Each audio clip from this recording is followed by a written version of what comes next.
That little dot is a Chinese balloon. You'd have to look harder to see it. Somehow it drifted over the United States. Wow, here comes the business. When I was briefed on the balloon, I ordered the Pentagon to shoot it down on Wednesday as soon as possible. Boom! It was shot down by an American airplane. That's not the end though. It's been hyped for more than a month, now expanding into a diplomatic row. This is puzzling to me. Of all the world's most pressing problems, how serious can a balloon be? Why did the United States claim that Chinese civilian balloon was used for espionage activities when it strayed into U.S. airspace?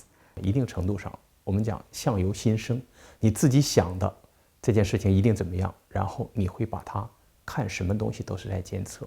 所以从这个角度来讲呢，我想这个美国自己啊，这个心里面可能看自己因为做过一些工作，那么看别人做的工作，可能也都在监测。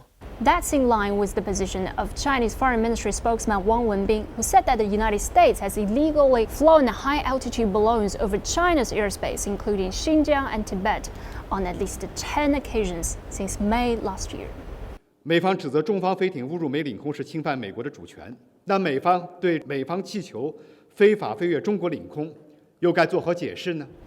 Well, I've never heard Chinese government overstate U.S. balloons flying over China. As the world knows, this pales in comparison to other surveillance carried out by the United States. So what are the general categories of the U.S. spying on other countries that have been recorded?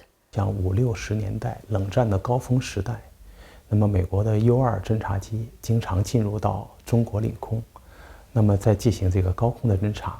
另外呢，这个随着网络时代的这个发展变化，在2013年，那么美国 自己的媒体曾经爆料出来，美国有一个棱镜门事件。实际上，从2007年开始就已经大规模的去进行网络的各种不同形式的监控。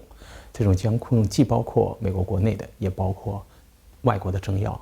那么这个外国政要有些是认为他不太友好的国家的，但是甚至有一些也是美国的盟友。